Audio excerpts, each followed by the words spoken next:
Generic medicines are 30 to 15% cheaper than branded medicines.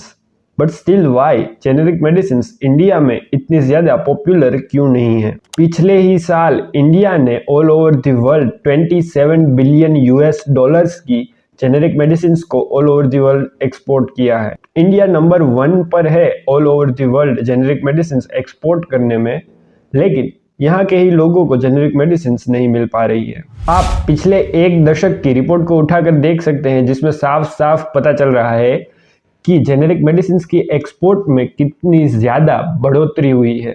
कितनी अजीब बात है ना, हमारा ही देश ऑल ओवर द वर्ल्ड सबसे ज़्यादा जेनेरिक मेडिसिन एक्सपोर्ट करता है, लेकिन फिर भी हमारे ही लोगों को इसका फ़ायदा नहीं मिल पा रहा है। आज से कुछ समय पहले सुप्रीम कोर्ट ऑफ इंडिया में ऐसा पिटीशन फाइल की गई थी कि doctors should prescribe generic medicine instead of branded medicine, जिसका इंडिया की largest medical body Indian medical association ने, IMA ने, जिसमें 3 लाख से भी ज़्यादा डॉक्टर्स जुड़े हुए हैं, उसने इसके खिलाफ प्रोटेस्ट किया था। और कई पत्रकारों ने भी गवर्नमेंट के इस आइडिया को running trains without the tracks कहा था, क्योंकि कई डॉक्टर्स का ऐसा भी कहना है कि इंडिया में जो जेनेरिक मेडिसिन मिल रही है वो इतनी ज़्यादा इफ़ेक्टिव नहीं होती है। तो आइए सबसे पहले ये समझते हैं कि ये जेनेरिक मेडिसिन आखिर होती क्या है।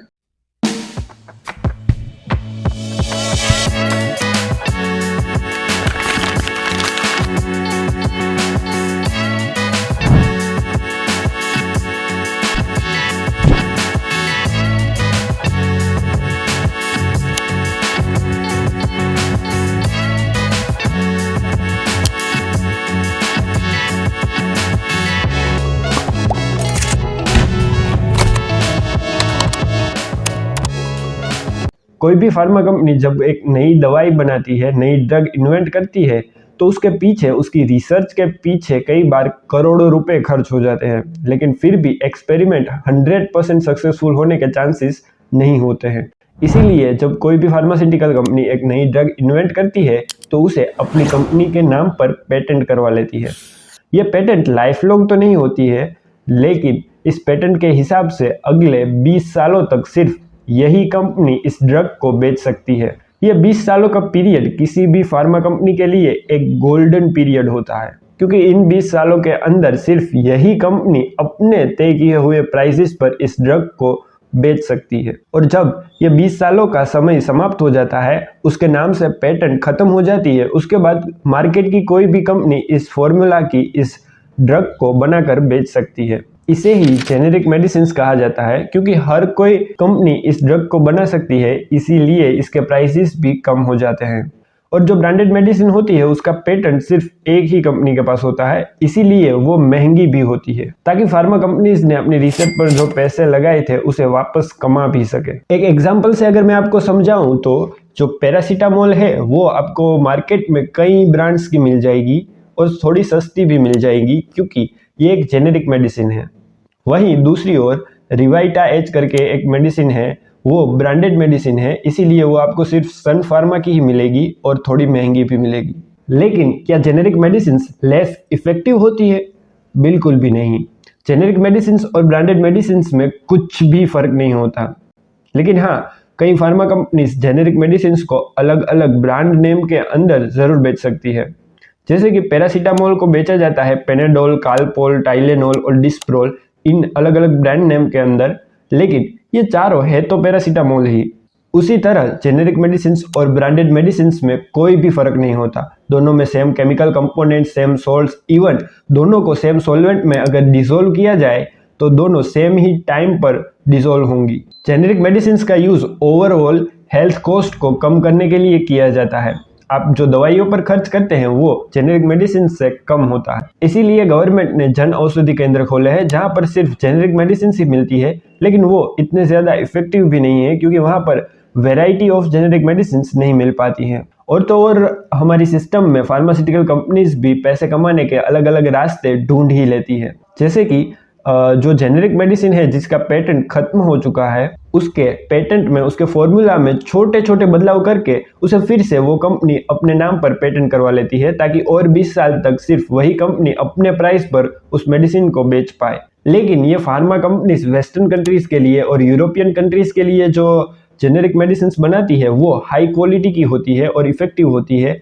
लेकिन यही कंपनीज जो इंडिया के लिए जेनेरिक मेडिसिन बनाती है तो वो लो क्वालिटी की और इनइफेक्टिव होती है।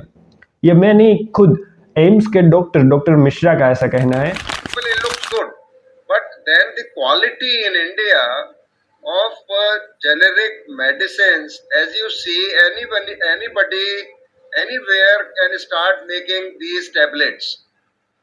We don't know खड़िया है उसमें, चौक है, क्या है उसमें, दवाई है।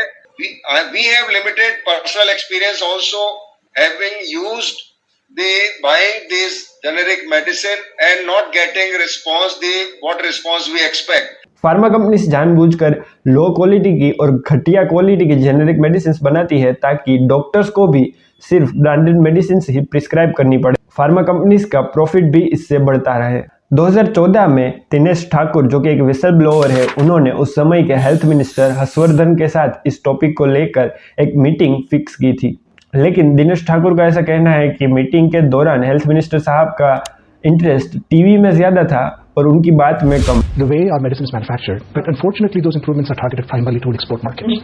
And so you're saying the domestic market is not reaping the benefits of the stringent regulations that perhaps Indian manufacturers are now following as far as exporting drugs are concerned? Well, the question actually is, making two implicit assumptions. Well, Dinesh Thakur का तो ऐसा भी कहना है कि अगर India में आपको कोई ड्रग अप्रूव करवानी है तो आपकी या तो ड्रग डिपार्टमेंट में कोई पहचान होनी चाहिए या फिर आपके पास बहुत ज्यादा पैसा होना चाहिए, because authorities doesn't care about people's health.